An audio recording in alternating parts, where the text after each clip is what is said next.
Зритель мой, здравствуй. Сегодня мой собеседник – человек, профессия которого – спасать людей. О самом главном и интересном, и удивительном, о единственной человеческой жизни мы сегодня поговорим с Юрием Остапенко, сотрудником Владивостокского поисково-спасательного отряда. Здравствуйте, Юрий. Здравствуйте. Волнуетесь? Да нет, не сильно. Вообще нет? Не, вроде спокойно. А на работе приходится волноваться? У вас такая работа сложная. И порой жизнь и смерть через волосинку. Ну, как бы стараешься с собой обладать, используешь способы саморегуляции, дыхание все выравниваешь.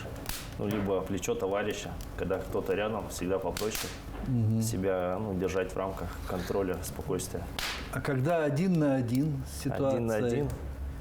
Ну, мне как-то это не сильно сложно дается. Разговариваешь с собой, думаешь о работе. Когда прям ты думаешь вслух разговариваешь? Нет, про себя.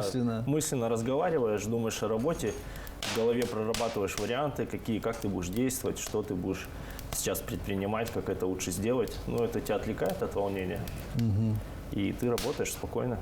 Удивительно. Вы к этому пришли с годами? Отчасти, наверное, так. И еще есть такие моменты, мы когда ездим на учебу, совершенствуем свои навыки, с нами работают психологи, и как бы вот эти тренинги, они нас обучают их проводить, как делать, как себя регулировать.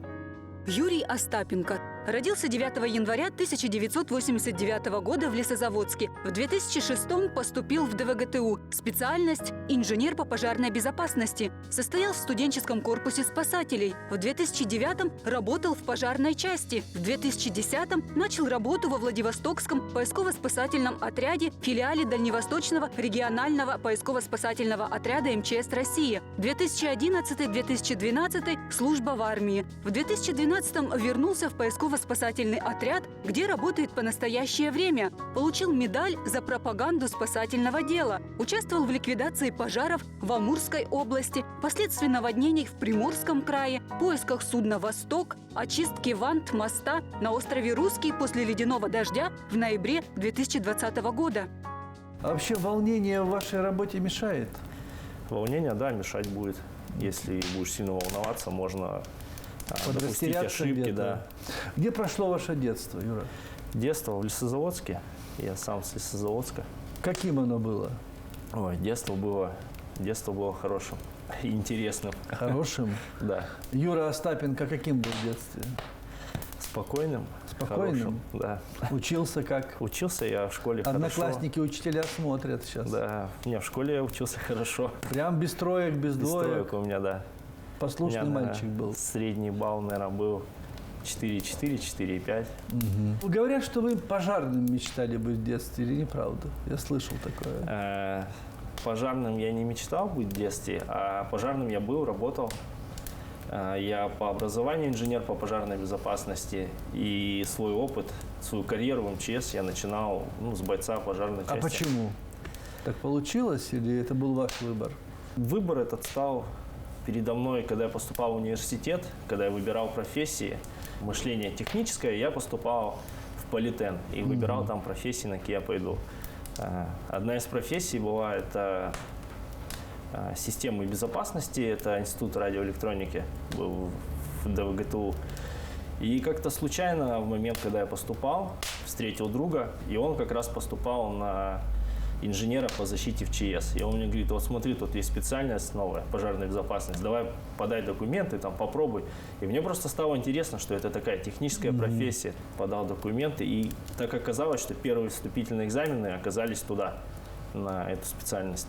И я сразу поступил на бюджет, и я решил, что все, сюда поступил, не буду никуда распыляться. От добра добра не ищут. Да, я уже прям загорелся, все, что я хочу туда. Был еще студентом, и весь круг моего общения, друзей, мы занимались в студенческом корпусе спасателей, и все друзья, кто уже были старшими курсами, они работали либо в аварийно-спасательных службах, либо пожарными. И как бы вот этот вот круг общения, он тебя все равно направляет в то русло. И я устроился тогда работать пожарным, 28-ю пожарную часть. Трудно было? Я попал в такой период, был переход с погонных частей на вольный найм. И со мной параллельно тогда на работу устроилось много человек, много молодых парней. И смотря на них, мне кажется, что мне было не очень трудно. Потому что я уже занимался этим делом. Им было тяжелее? Им было тяжелее, да, потому что они первый раз с этим столкнулись. А я уже учился, у меня какие-то были знания технические в этом плане. И я занимался в студенческом корпусе. И мы все это дело руками уже тренировались, делали. И мне было легко в этом плане. Сколько вы проработали пожарным? Почти 1,5 года. В пожарах люди виноваты, ваше мнение, чаще всего? В пожарах? Это двоякое такое мнение, что люди виноваты. Бывают же и природные пожары, в которых люди не виноваты. Это одна история. Вот наши бытовые пожары, в которых мы горим, к сожалению, денно и ношно. Халатность, наверное, людей. Халатность. Люди гибли, приходилось доставать уже безжизненные тела? Да, в пожарной части приходилось.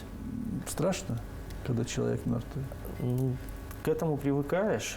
К этому привыкаешь. И в данный момент ты же находишься в критической ситуации, когда твой мозг работает чуть по-другому. Ты относишься к этому, не зацикливаешь свои мысли на том, что там либо этот человек погиб, либо он живой. Ты работаешь с ним как с пострадавшим, ты оказываешь помощь. Вы помните первую смерть, с которой пришлось столкнуться лицом к лицу в профессии? Профессии? Первую, да, я помню. Это было в пожарной части, мы ездили на выезд, на Тихое, тушили квартиру. И, как оказалось, этот погибший мужчина, он был бывший пожарный. Вот так. Да. Я прочитал в интернете вашу цитату, что когда при строительстве торгового развлекательного центра «Седанка-Сити» произошло обрушение опалубки, и там с жидким бетоном залило корейцев, строителей. И вы их живыми доставали? Живыми, да. Из бетона? Из бетона жидкого. Он под утро, правда, уже стал застывать. Мы тогда в тот день стояли на сутках, и мы ехали с ДТП. Мы только приехали, я помню, на базу, мы даже не успели ни переодеться, ни поесть, и нас сразу на обрушение отправляют. И так как там Седанка-Сити еще строилась, у нас сразу, у меня еще тогда был не сильно прям такой опытный, в голове обрушение, там надо грузить подушки, пневмопластыри, пневмодонкраты. А у меня старший сменный Вячеслав Собченко, он говорит, там может быть жидкий бетон, у него уже в жизни был такой опыт. И говорит, надо грузить лопаты, мы еще догрузили с лопатами, не знали, с чем придется работать. И да, приехали туда, там был жидкий бетон, эти груды арматуры, 26-й толстый, все это как стяжку делали, все это так загнулось, упало. И были 2 головы корейцев живых. Там уже работали краевая служба, городская, и мы с ними начали работать, расчищать к ним подходы, их оттуда выкапывать. Сложности составляли, жидкий бетон, ты его вроде оттаскиваешь, а он обратно все стекает до того момента, пока он не начал схватываться. Толстая арматура, это получается, люди были связаны арматурой между друг другом, швинги, которыми они бетон вибрировали. Все это было в одной куче. Сколько времени примерно они провели в этом аду? Мы их выкопали к утру уже. А это началось с вечера. Это было лето вроде. Что-то такой теплый период. Осень, весна. Такие поздние, наверное. И то есть приехали мы, начало темнеть. Мы туда приехали, да. И к утру только выкопали. Вы их вытащили с того света практически. Вы помните их эмоции? Или они уже были? Они уставшие были. Они были уставшие. И когда мы пилили арматуру, там еще я такие нюансы помню. Хорошо. Она когда нагревалась, они уже от усталости просто не кричали, а они еще корейцы, не понимаешь, они что-то нам пытались сказать, что горячо. И в тот момент еще ты не всегда осознаешь, что да, точно она до такой степени нагревается, эта арматура. Все это сразу начали водой, все поливать ее постоянно, все эти пилы. А что для вас высота? Вы боитесь высоты? Высоты? Нельзя сказать, что нельзя бояться высоты, но я себя чувствую комфортно на ней. И ничего не стучит сердце тревожнее, чем обычно? Нет, нормально все. Первые, конечно, работы на высоте были такие, что ты все делаешь медленно. Я помню свою первые промальповские там работы какие-то. Ты там работаешь все медленно, все там очень контролируешь, по 5 раз перепроверяешь, переделываешь. Но со временем опыт нарабатывается, и ты уже чувствуешь себя на высоте комфортно, ты всему доверяешь. Есть мнение, если ты перестанешь бояться высоты, погибнешь. Это правильное мнение. Потому что если человек перестает бояться, он начинает нарушать технику безопасности. Там самое главное правило есть такое: если ты долгий период работаешь на высоте и начинаешь замечать, что ты не боишься и что там начинаешь нарушать, сделай перерыв. Там на несколько дней, не виси. Чтобы за красные линии не заходить Да, не уже. заходить. Не так давно на Владивосток обрушился ледяной смерч, шторм, не знаю, обледенение невиданное. И это сводки новостей начинались больше недели с Владивостока. И вы очищали от ледяных корок мост, который на русский остров ведет, связывает город с островом Ванты. Сколько дней вот вы их очищали, Юр? В районе 10 дней. Тяжелая Тянулось. работа. Работа, да, была тяжелая. Тонны льда, руками все это на высоте, на какой убрать и счистить. Да, было тяжело, холод. Ты пласт будешь вырубать? А? Пласт вырубать. Это не вырубается. Ну, с угла давай пласт упадем. Маленький, давай здоровый кидай.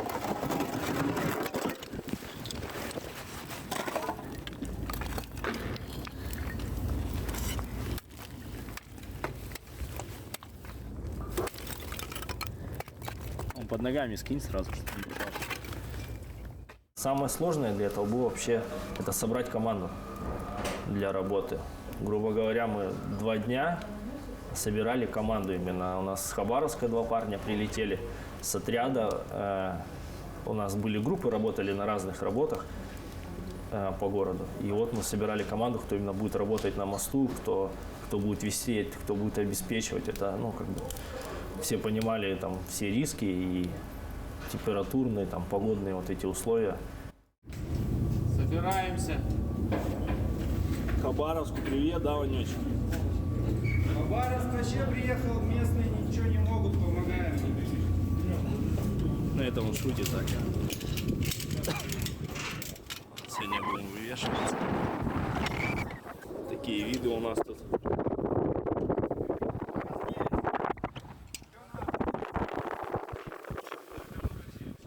По сколько часов вы висели, как вы сказали, висеть? Ну, первый день, вот, когда я висел, как это вообще произошло. Утром мы должны были ехать на работы, садики дальше очищать. И я в Инстаграме увидел с утра, что какой-то парень уже там пробовал висеть на мосту. Я думал, о, прикольно, там, интересный объект такой. И буквально мы только выехали на работу, и уже звонит начальник, говорит, на мост ищут людей, не хотите попробовать там поучаствовать? Ну, конечно, мы как раз, вся наша группа, в которой мы работали, была промальпинисты, мы согласились, приехали на мост, встретили знакомых парней, которые уже пробовали там завешиваться, обсудили какие-то детали. И вот в первый день я, получается, завешался на ванту, на самую длинную, которая 580 метров. Меня обеспечивали парни со службы. И мы шли ее в районе 9 часов я шел. И со мной параллельно, чуть позже начал мой друг. Он был раньше моим студентом, когда я преподавал в студенческом корпусе спасателей. Он тоже на этот объект попал случайно, тоже через других знакомых. И он шел параллельно ванту. Грубо говоря, я уже вывесился, и потом узнал, что он приехал и вывесился параллельно, уменьшил, да, темп работы. Мы встретились, и уже потом до конца мы шли вместе. Вот 9 часов, извините, без глотка воды и без туалета. Ну, без глотка воды, как бы, с собой термос-то был, но как-то я почему-то не пил его, потому что влажность вроде нормальная, ты висишь сильно так, прям не потеешь на таком холоде, чтобы у тебя была потеря влаги. А в туалет это уже, ну, привычные такие нюансы, когда ты висишь в промышленном альпинизме и не ходишь в туалет, как бы, ты уже заранее, уже там есть правило, сходил в туалет и делал систему. На какой высоте вы висели? Ну, высота моста 320 метров, получается, именно от моря. Ну и где-то 280, там, 290 это до полотна. Но когда висишь на ватах, все равно ты чувствуешь этот уровень моря. Он у тебя больше объемами в глаза кидается и висишь на высоте. Красота? Да, красота. Там синева, тут синева. Тут синева. И закат за русский. Фото ли на телефон? Закат у меня не получилось фотографировать, только селфи смог сделать. И сфотографировать Влада он попросил на фоне кораблей, которые сзади стояли. Это самая дорогая фотография, я думаю. А что чувствует человек, когда под тобой бездна? Сложно сказать. Наверное, таких ощущений сложно получить, потому что ты все равно висишь, и ты прикреплен к чему-то, и ты чувствуешь опору на что-то. А Но земли под тобой на нет. земли то, что нет. Но вы как чувствуете, когда вот на самолете летите? Что Я вы боюсь чувствуете? летать, Боитесь? честно, да. Если турбулентность, все, сердце падает куда-то, не знаю, какие этажи. Ну, для меня, наверное, это спокойно, раз я не задумываюсь. То есть вообще ничего не было. Эйфория, как бы я получаю удовольствие от этого. Ну вы чего-то боитесь в жизни, честно? В жизни змей. Змей? Змей, да. Так и думал, каких-нибудь тараканов.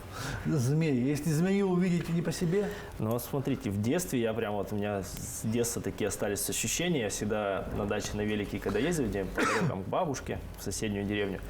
И если я проезжал над змеей, я там ноги поднимал, наверное, выше руля там. Но сейчас со временем я уже могу подходить к змее и стоять рядом, смотреть на нее. Раньше я себе такого позволить не мог. ну дотронуться до гада. Дотронуться нет. Я даже еще если где-нибудь даже там в зоопарке дадут, я не смогу. никогда. Нет.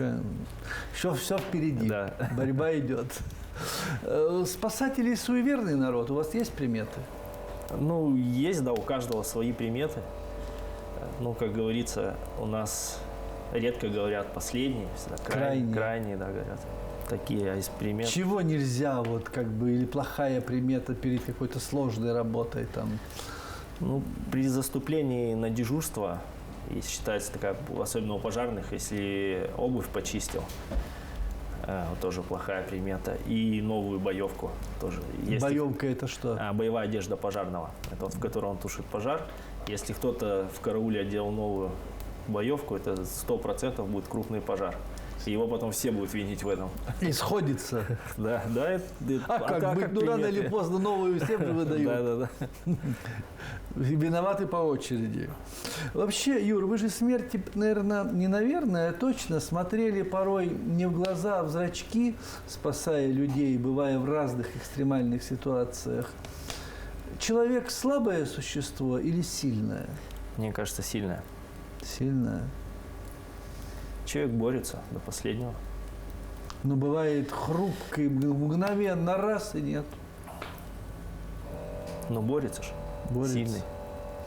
Я вернусь к ледяному апокалипсису. Вы его весь прожили, вы весь были в его эпицентре. Знаете, что мне интересно? Ваше наблюдение. А как себя люди вели? Вот это же как война, все проявляется в человеке. Вот пока камин горит, комфортно, интернет есть, мы одни. А вот что-нибудь случись, и мы уже другие. Вот как себя вели люди? Люди, по-разному. Но в основном масса людей встречалась, которые помогали. Потому что вот когда мы собирали группу людей работать на мост, все знакомые и незнакомые в Инстаграме отписались, все предлагали, у кого есть снаряжение, все понимали, что нужна масса снаряжения, и все предлагали снаряжение, отозвались. Альпинисты города почти все отписались. Ваша работа во многом риск, и риск каждый день может случиться. Скажите честно, вы о смерти думаете? О смерти? Чтобы именно грандиозно не задумываешься, но иногда, когда уходишь, на работу, там с девушкой целуешь, уходишь, все равно иногда чувствуется, бывает такое, тревога какая-то. Кольнет где-то. Не кольнет, тревога, да. Вы ее боитесь смерти? Я думаю, нет. А как? Это ж Вы молодой еще человек, и все будет так, но без меня. Да нет. Чтобы бояться, это нужно переживать, задумываться над этим, как-то себя под этим соизмерять, подстраивать. А если ты живешь молодой, яркой жизнью, то как бы о смерти вообще не задумываешься. Она где-то далеко. Да, она где-то там. Ваши слезы близко? Можете заплакать от каких-то вещей в жизни? Да, бывали случаи. Слезы это наш выплеск стресса, который нельзя накапливать. От чего можете заплакать? Я думаю, если с близкими, когда что-то происходит. Какие качества вы не приемлете в мужчине? Вот если вы видите в мужике какие-то качества такие, что хочется отойти. Ну, когда лгут А в Ложь. женщине? женщине, тоже ложь. Я вообще не люблю ложь в людях. Ну, мы же все врем, Юр. Ну, бывает, Ну, как что... это? Жизнь прожить и не соврать. Соврать. Ну, Бывают же люди, когда сильно завираются, далеко в этом уходят. Неприятно с таким человеком разговаривать. А вы обидчивый сами по себе человек? Я Ранимый? на короткий период. Я быстро, как у меня даже в смене говорят, быстро отхожу. То есть вспыхнул? Да, я вот вспыхнул, могу походить, не разговаривать, но я потом найду этот компромисс и начну разговаривать с человеком. И в семье, и с близкими такое Да, же? да. Вспыхнул, но потом отошел. Хорошее качество. А у вас есть друг в полном смысле этого слова? Да, я считаю, что у меня много друзей. Ну, вот настоящий дружбан, вот прям расскажете ему практически все. Да, есть такие. Их несколько? Да. Давно дружите? Со студенчества. Вам не хочется никуда уехать из Владивостока? С Владивостока нет. А почему? Я люблю этот город. А за что вы его любите? Море, красоты. Мне предлагали тоже в свое время уехать. Нет, я остался, я выбрал этот город. Но я люблю этот город. То есть трудно сказать за что. Вот За люблю что, да. и все. И мне это самый лучший город на земле. А любимое место есть в Владивостоке? В Владивостоке. Ну, я люблю бывать. У нас есть такой карьер в городе. Может быть, знаете. Там собираются скалолазы, альпинисты, спелеологи. Там красивое место, можно на сопку подняться, посмотреть. И плюс скалы. А что кроме работы, Юр? Чем душа лечится? Как вы любите? Вот ваш отдых вообще в кайф какой? В кайф на природу сходить, куда-нибудь в поход, позаниматься со студентами. Тоже очень сильно расслабляет, отвлекает от всяких дел. Дача, на ту же дачу съездить, отдохнуть. Иногда можно было проснуться, я помню, раньше там какую-нибудь программу посмотреть, да, из любимых. А можно поехать на дачу, там отдохнуть на природе, там какие-то дела сделать. Я когда дом строил, тоже там очень как бы много времени занимал дом. И вот как раз в тот период я отказался от телевизора и понял, что да, это как бы Вы построили полезно. дом Да. сами? Большой? Ну, с мансардой. А зачем дом строит человек? Это же так трудно. За ним больше ухода. Он отнимает больше времени. Но проще было купить квартиру, закрыл и пошел. Ну, в тот период мне прям хотелось дом. Да и как бы сейчас это еще даже приятнее туда ездить, потому что ты видишь, что ты это все своими руками делал. Сколько лет вы его строили? Уже 3-й год. Уже все готово? Ну, уже там внутренние отделки доделываю. Что чувствуете, когда смотрите на свой дом? Приятно и гордость. Приятно, что я молодец, Да. я сделал это. Хорошо, Юр, блиц-вопросы. Любимый цвет, Синий. любимое время года, Это зима. мясо или рыба, что выберете? Мясо. Сон или секс? Секс. Молодец. Самое сексуальное место у женщины. Грудь. Счастье это Это быть дома. быть дома, тоже хорошо. И последний вопрос. Чего вам хочется от этой единственной жизни? Получать удовольствие А в чем удовольствие от жизни? в жизни. В самой жизни? Да. Спасибо, Юр. Пожалуйста. Сегодня о самом главном и интересном, о единственной человеческой жизни мы говорили с Юрием Остапенко. Всем добра и здоровья, берегите себя и живите, пожалуйста, долго. До свидания.